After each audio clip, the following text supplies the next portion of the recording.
Hi, this is the resin making video for Makerspace.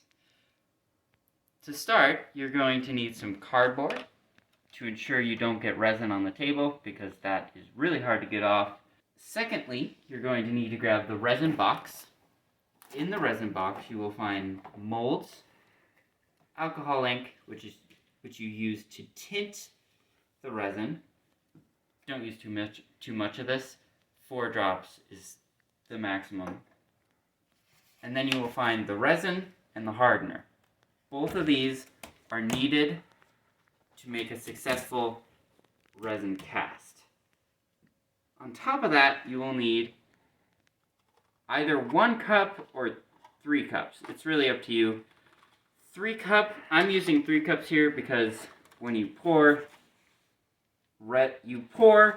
these into these to make sure the level is correct, and then you pour these 2 into this, and then you mix it. This ensures that they're all even and that nothing goes awry. Once you have your materials out, you will want to pour the resin and hardener in 2 separate cups. For me, my resin is, you want a 1-to-1 ratio based on volume. But for the Makerspace resin, that can vary, so read the directions and or ask Mr. Swift. So right now I am going to pour this to a fill line. Next, pour the hardener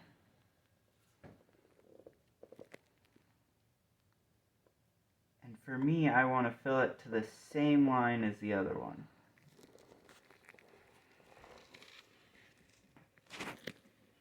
Now that those are poured, we're going to put on the cap so then I don't actually spill resin all over my kitchen.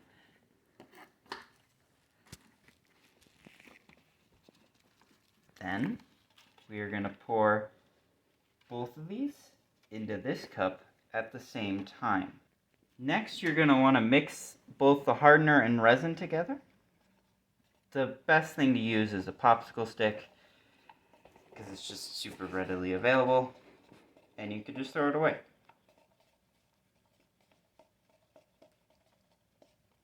As you're mixing in bubbles. So once you've made the pour, you'll want either a lighter on hand or a heat gun. Now that my resin is mixed, I am going to add, I am going to add a tint. So, I am going to choose, alright, I've chosen my alcohol ink, and because I want this to be just a tint, I'm going to add only 1 drop.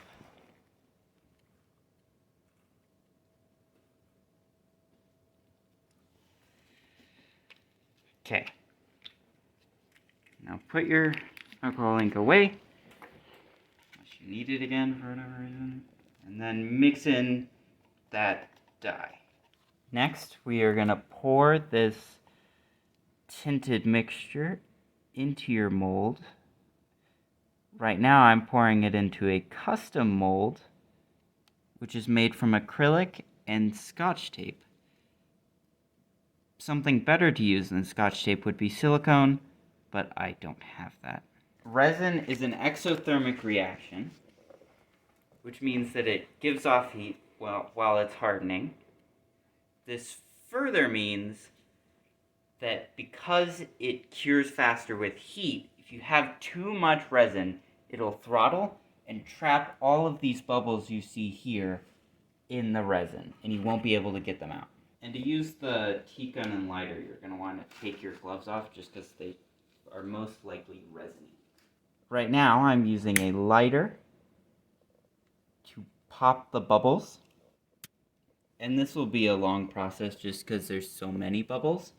But as the bubbles slowly rise, just open up the flame and they pop. Be careful not to burn your mold. Not only will it burn the acrylic and Scotch tape that I have, but it'll also burn this silicone. As soon as you have gotten your resin to a bubble consistency that you desire, you will want to move it to a safe place for it to dry. And once you've done that, you're going to want to clean up all this material. Put away the molds, put away the alcohol ink, throw away these cups, take off the popsicle sticks from the cardboard. They get stuck to it because they have resin on them, and it's really annoying to deal with later. Then you're going to want to pick up your cardboard and put it back where you found it. As long as it isn't too resiny.